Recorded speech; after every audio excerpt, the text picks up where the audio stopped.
ജയറാം 1990 1990 ജയറാം അഭിനയിച്ച സിനിമകളെ കുറിച്ചാണ് ഈ എപ്പിസോഡിൽ ഞാൻ ഡിസ്കസ് ചെയ്യാൻ പോകുന്നത്.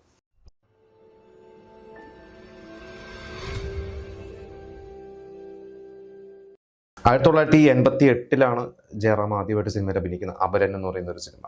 അത് നമ്മുടെ ആ ഒരു 88 എന്ന് പറയുന്ന ഒരു വർഷം, 89 എന്ന് പറയുന്ന ഒരു വർഷത്തെ കുറിച്ചൊക്കെ നമ്മൾ മുമ്പ് എപ്പിസോഡ്സ് ചെയ്തിരുന്നു. അപ്പോൾ ജയറാം മമ്മൂട്ടി മോഹൻലാലിനൊക്കെ പോലെയല്ല, ശരിക്കും നായകനായിട്ട് തന്നെ വന്ന് വളരെ എന്താ പറയുമ്പോൾ ജയറാം തന്നെ മുമ്പും പറഞ്ഞിട്ടുണ്ട്, എനിക്ക് അങ്ങനെ കഷ്ടപ്പെടേണ്ടി ഒന്നും വന്നിട്ടില്ലേ, കോടം പക്കത്ത് പോവുക, ചാൻസ് അന്വേഷിക്കും, വളരെ ഈസി ആയിട്ട് നമുക്കറിയാം ജയറാമിന് വളരെ ഈസി ആയിട്ട് ചാൻസ് കിട്ടി. പത്മരാജൻ്റെ തന്നെ 2 സിനിമകൾ അഭിനയിക്കുന്നു. അത് ഇറങ്ങുന്നതിന് മുമ്പ് തന്നെ ഒരുപാട് മെയിൻ സ്ട്രീം സിനിമകൾ ജയറാം അഭിനയിച്ചു. അപ്പോൾ 90 എത്തിക്കഴിഞ്ഞപ്പോൾ കുറച്ച് മോശം സമയമാണ് ശരിക്കും ജയറാമിൻ്റെ. അപ്പോൾ പല ആർട്ടിക്കിൾസൊക്കെ നിങ്ങളും പലരും വായിച്ചിട്ടുണ്ടാവും. ജയറാം കടിഞ്ഞൂൽ കല്യാണം എന്നുള്ള സിനിമ 91 സംഭവിക്കുന്നതിന് മുമ്പ് ജയറാമിന് വളരെ ഒരു മോശം സമയം ഉണ്ടായിരുന്നു. അതിൽ ഒരു മോശം സമയം തന്നെയായിരുന്നു ഈ 1990 എന്ന് പറയുന്നത്. അപ്പോൾ എന്തായാലും 90 സിനിമകളെ കുറിച്ച് പറയാം. നമുക്ക് അതിൽ ഒരു പ്രധാനപ്പെട്ട സിനിമ ഇന്നലെ എന്ന് പറയുന്ന ഒരു സിനിമ തന്നെയായിരുന്നു പത്മരാജൻ്റെ. അത് മുമ്പൊരു എപ്പിസോഡ് നമ്മൾ ചെയ്തപ്പോൾ 89 അത് റിലീസ് ചെയ്തിരുന്നത് എന്ന് പറഞ്ഞിരുന്നു. അപ്പോൾ നമുക്ക് തന്നെ നമ്മുടെ ഓഡിയൻസിൽ ഒരാൾ കമൻറ്റ് ചെയ്തിരുന്നു 90 അപ്പോൾ ഞാനൊന്ന് അന്വേഷിച്ചപ്പോൾ ശരിയാണ്, 90 എനിക്ക് തോന്നുന്നു 89 അതിൻ്റെ പ്രൊഡക്ഷൻ കാര്യങ്ങളൊക്കെ നടന്നിരുന്നു. 90 ആ സിനിമ റിലീസായത്. ആ സിനിമ ഒരു ഹിറ്റ് സിനിമ തന്നെയായിരുന്നു പത്മരാജൻ അതിന് മുമ്പ് 3-ാം പക്കവും കഴിഞ്ഞ് പിന്നെ സീസൺ എന്ന് പറഞ്ഞ സിനിമ ചെയ്തു. സീസൺ വിചാരിച്ച പോലെ ഇട്ടില്ല. അത് കഴിഞ്ഞിട്ടാണ് ഇന്നലെ കഴിഞ്ഞിട്ടാണ് പിന്നെ ഞാൻ ഗന്ധർവനൊക്കെ ചെയ്യുന്നത്. ഞാൻ ഗന്ധർവൻ 91 ജനുവരിയിലായിരുന്നു. എന്നാലും ഇന്നലെ ഒരു വിജയിച്ച സിനിമ തന്നെയായിരുന്നു. പക്ഷെ അതൊരു ജയറാമിൻ്റെ മാത്രമല്ല, അതിൽ നമുക്കറിയാം ജയറാമിനെക്കാട്ട് കൂടുതൽ ഒരു പക്ഷേ കൈയടി കൊണ്ടുപോയിട്ടുള്ളത്, അല്ലെങ്കിൽ പ്രേക്ഷകർക്ക് കൂടുതൽ ഇഷ്ടം തോന്നിയ കഥാപാത്രം ഒരു പക്ഷേ സുരേഷ് ഗോപിയുടെ തന്നെയായിരിക്കും. പിന്നെ വർത്തമാനകാലം എന്ന് പറയുന്ന ഒരു സിനിമ IV ശശിയുടെ ഒരു സിനിമയാണ്. അതിൽ സുരേഷ് ഗോപിയും ജയറാമും ബാലചന്ദ്ര മേനോനും ഉർവശിയും ഇവരെല്ലാവരും ഒരുമിച്ച് അഭിനയിച്ചിട്ടുള്ള ഒരു സിനിമ. ഒരു മൾട്ടി സ്റ്റാർ സിനിമയാണ്. അതിൽ ഉർവശിക്ക് ഒരു സ്റ്റേറ്റ് അവാർഡ് വരെ കിട്ടിയിരുന്നു. അത് കുഴപ്പമില്ലാതെ ഓടിയ ഒരു സിനിമയാണ്, ഭയങ്കര സൂപ്പർ ഹിറ്റ് ഒന്നുമല്ല. പക്ഷെ ഉർവശിക്കാണ് ആ സിനിമ കൂടുതൽ ഗുണം ചെയ്തിട്ടുള്ളത്.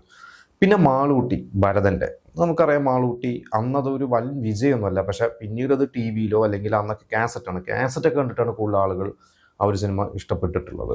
പക്ഷെ മാളൂട്ടി നല്ലൊരു സിനിമ തന്നെയായിരുന്നു. അത് ഒരു ജയറാമിൻ്റെ ഒരു സോളോ എന്ന് പറയാൻ പറ്റുന്നില്ല, കാരണം അതൊരു കുട്ടിയുടെ ഒരു കഥയാണ്. നമുക്കറിയാം ബേബി ഷാംലി എന്ന് പറയുന്ന ഒരു കുട്ടീനെ ബേസ് ചെയ്തിട്ട് പോകുന്ന ഒരു കഥയാണ്. അതുകൊണ്ട് തന്നെ അതൊരു ജയറാം സിനിമ എന്ന് പൂർണ്ണമായിട്ടും നമുക്ക് പറയാൻ പറ്റില്ല.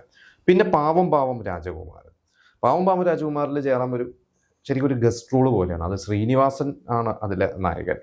ശ്രീനിവാസനും സിദ്ദിഖും ജഗദീഷും മണിയമ്പിള്ള രാജു ഇവരുടെ കുറേ സുഹൃത്തുക്കൾ. ശ്രീനിവാസൻ എന്ന് പറയുന്ന പാവം ഒരു രാജകുമാരൻ്റെ കഥയാണ്. അതിലൊരു ഗസ്റ്റ് റോള് പോലെ വരുന്ന ഒരു കഥാപാത്രമാണ് ജയറാം ചെയ്തിട്ടുള്ളത്. എനിക്ക് തോന്നുന്നു ഇത് തമിഴിൽ പ്രിയദർശൻ ചെയ്തപ്പോൾ കാർത്തിക്കായിരുന്നു. അതിൽ ജയറാമിൻ്റെ റോളാണ് തോന്നുന്നു മോഹൻലാൽ ചെയ്ത്, എനിക്കിപ്പോൾ ഓർമ്മ കിട്ടുന്നില്ല. എന്തായാലും പ്രിയദർശൻ ഈ സിനിമ പിന്നീട് കാർത്തിക്കിനെയും ഭാനുപ്രിയനെയും വെച്ചിട്ട് തമിഴിൽ റീമേക്ക് ചെയ്തിട്ടുണ്ട്. അപ്പോൾ അന്നൊന്നും പിന്നെ ഈ പറഞ്ഞ സോളോ ഹീറോ അല്ല, എല്ലാവരും മൾട്ടി സ്റ്റാർ സിനിമകൾ ചെയ്യുന്ന ഒരു സമയമാണ്. അങ്ങനെ ജയറാമും ഇപ്പം ഞാൻ ഈ പറഞ്ഞ സിനിമകളൊക്കെ ഒരു മൾട്ടി സ്റ്റാർ സിനിമ തന്നെയാണ്. പിന്നെ തൂവൽ സ്പർശം നന്നായിട്ട് വിജയിച്ച ഒരു സിനിമ തന്നെയായിരുന്നു. അതിലും ഈ പറഞ്ഞ ജയറാമും മുകേഷും സായികുമാറും ഒരുമിച്ച് അഭിനയിക്കുന്നു. ഒന്ന് സായികുമാർ റാംജിറാവു കഴിഞ്ഞിട്ട് ഹിറ്റായി നിൽക്കുന്നു, മുകേഷും അന്നൊരു താരമായിട്ട് വളർന്നു വരുന്നു. പിന്നെ അതിൽ സുരേഷ് ഗോപിയുണ്ട്, അതിൽ ഒരു പ്രധാന ഒരു വേഷമുണ്ട്. അപ്പോൾ അതും ഒരു മൾട്ടി സ്റ്റാർ സിനിമ തന്നെയാണ്. പിന്നെ വചനം എന്ന് പറയുന്ന ഒരു സിനിമ, വചനം ലെനിൻ രാജേന്ദ്രൻ്റെ ഒരു സിനിമയാണ്. അതിലെ പാട്ട് നമ്മൾ ഇപ്പോഴും കേൾക്കാറുണ്ട്. ദീർമിടി പീലി എന്ന് പറഞ്ഞ മോഹൻ സിത്താരയുടെ ആ ഒരു പാട്ട്, അതിപ്പോഴും നമുക്ക് എന്താ പറയുക, അത് ഒരുപക്ഷെ വചനത്തിലെ പാട്ടാണെന്ന് പോലും പലർക്കും അറിയണ്ടല്ലോ, പക്ഷെ ഇപ്പോഴും എല്ലാവരും പാടിക്കൊണ്ട് നടക്കുന്ന ഒരു പാട്ടാണ്. അതിലും സുരേഷ് ഗോപിയും ജയറാമും ചാരു ഹസൻ, സിത്താര ഇവരെല്ലാവരും ഉണ്ട്. അത് പിന്നെ ഒരു ഓഫ് ബീറ്റ് ലെവലിലുള്ള ഒരു പടമാണ്. പിന്നെ ശുഭയാത്ര, കമൽ ഡയറക്റ്റ് ചെയ്ത സിനിമ. അതിൽ ജയറാമും പാർവതിയാണ് ഒരു പ്രധാന വേഷമുള്ളത്. അതിൽ ജഗദീഷുണ്ട്, നല്ലൊരു റോളുണ്ട്. പക്ഷെ അത് ജയറാം പാർവതിയുടെ തന്നെ, ജയറാമിൻ്റെ ഒരു സോളോ പടം തന്നെ പറയാം. പക്ഷെ ആ സിനിമ ഒന്ന് വിചാരിച്ച പോലെ അങ്ങനെ വലിയൊരു വിജയം ഉണ്ടായിരുന്നു. അതിൽ ഏതൊരു ചെറുകഥനെ ബേസ് ചെയ്തിട്ടുള്ള ഒരു സിനിമ തന്നെയാണ്. പക്ഷെ വിചാരിച്ച പോലെ അത് അത്ര ഒരു ഹിറ്റല്ലായിരുന്നു. പിന്നെ പാവക്കൂത്ത് എന്ന് പറയുന്ന സിനിമ, അത് നല്ല റിപ്പീറ്റായിട്ട് ഇന്നും ആളുകൾ യൂട്യൂബിലൊക്കെ കാണുന്നൊരു സിനിമയാണ്. പക്ഷെ അന്ന് ആ സിനിമ ഫ്ലോപ്പായിരുന്നു. അത് ശ്രീകുട്ടൻ എന്ന് പറയുന്ന ഡയറക്ടർ, പിന്നീട് തക്ഷശീലൊക്കെ ചെയ്ത് രഞ്ജിത്താണ് ആ ഒരു സ്ക്രിപ്റ്റ് എഴുതിയത്. പക്ഷെ ആ സിനിമ അന്ന് വലിയ വിചാരിച്ച പോലെ ഏറ്റില്ല. നല്ലൊരു സിനിമ, കുറച്ച് ചിരിക്കാനുള്ള അത്യാവശ്യം ഒരു ഫൺ സിനിമ തന്നെയായിരുന്നു അത്. പക്ഷേ ഈ പറഞ്ഞ പോലെ അതൊന്നും അങ്ങനെ വലിയൊരു ബ്ലോക്ക് ബസ്റ്റർ ആവാത്തതൊക്കെ ജയറാമിൻ്റെ താരമൂല്യത്തെ അന്ന് ബാധിച്ചിട്ടുണ്ട്. പിന്നെ മറ്റൊരു സിനിമ എന്ന് പറയുന്നത് കുറുപ്പിൻ്റെ കണക്ക് പുസ്തകം, അത് ബാലചന്ദ്ര മേനോൻ്റെ ഒരു സിനിമ. ബാലചന്ദ്ര മേനോൻ്റെ പാറ്റേണിലുള്ള, ബാലചന്ദ്ര മേനോൻ അഭിനയിച്ച, ബാലചന്ദ്ര മേനോൻ ഡയറക്റ്റ് ചെയ്ത, ബാലചന്ദ്ര മേനോൻ തന്നെയാണ് അതിലൊരു പ്രധാന കഥാപാത്രമായിട്ട്. അതിൽ ഒരു അനിയൻ ക്യാരക്ടറായിട്ടാണ് ജയറാം ഉള്ളത്.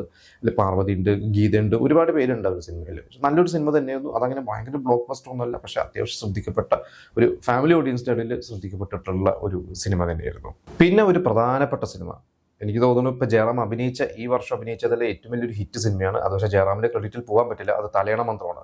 സത്യനന്ദിക്കാടിൻ്റെ 1990 ഓണത്തിന് റിലീസായ സിനിമയാണ്. ആ ഓണത്തിന് വേറെയും ഇന്ദ്രജാലം പോലത്തെ സിനിമകളൊക്കെ ഉണ്ടായിരുന്നു. പക്ഷേ എങ്കിൽ പോലും ഒരു ഓണം വിന്നേഴ്സിൽ ഒന്ന് തന്നെയായിരുന്നു. ഇന്ദ്രജാലത്തിൻ്റെ തൊട്ട് താഴെയായിരിക്കും എൻ്റെ ഒരു കളക്ഷൻ. എങ്കിൽ പോലും തലയണ മന്ത്രം ഒരു ഹിറ്റ് സിനിമയായിരുന്നു. പക്ഷെ അതൊരു ശ്രീനിവാസൻ അല്ലെങ്കിൽ ഒരു ഉർവശി സിനിമയാണ്. ജയറാം അതിലൊരു അനിയനായിരുന്നു. നമുക്കറിയാം ജയറാമും പാർവതി അഭിനയിച്ചത്. പക്ഷേ എങ്കിലും ജയറാമിന് ഒരു ഹിറ്റ് സിനിമ എന്ന് പറയാവുന്ന ഒരു സിനിമ തന്നെയായിരുന്നു തലയണ മന്ത്രം. ഇത് കഴിഞ്ഞിട്ട് പിന്നെ കുറച്ച് സിനിമ എന്ന് പറയുന്നത് മറുപുറം എന്ന് പറയുന്ന ഒരു സിനിമയാണ്. മറുപുറം ശരിക്കും വിജി തമ്പി, രഞ്ജിത്ത് കൂട്ടുകെട്ടുള്ള സിനിമയാണ്. പക്ഷെ ആ സിനിമ എന്നൊരു ഫ്ലോപ്പ് സിനിമയാണ്. പക്ഷേ ഇന്ന് നമ്മൾ കാണുമ്പോൾ നല്ല രസമുള്ള ഒരു ത്രില്ലർ, അതായത് ഒരു ഫൺ സിനിമയാണ്. ഫണ്ണായിട്ട് തുടങ്ങുന്നു, പക്ഷെ ഒരു ത്രില്ലർ മൂഡിലേക്കൊക്കെ പോകുന്ന, സുകുമാരൻ ഒരുപാട് സ്റ്റാർ കാസ്റ്റ് ഉണ്ട് ആ ഒരു സിനിമയിൽ. മനോജ് കെ ജയൻ അതിൽ ചെറിയൊരു വേഷത്തിൽ അഭിനയിച്ചിട്ടുണ്ട്. നല്ലൊരു സിനിമ തന്നെയായിരുന്നു. മുകേഷും ഒരു ഈക്വലി ഇമോർട്ടൻസിലുണ്ട്. ജയറാമിൻ്റെ ഒരു സോളോ ഹീറോ എന്ന് പറയാൻ പറ്റില്ല.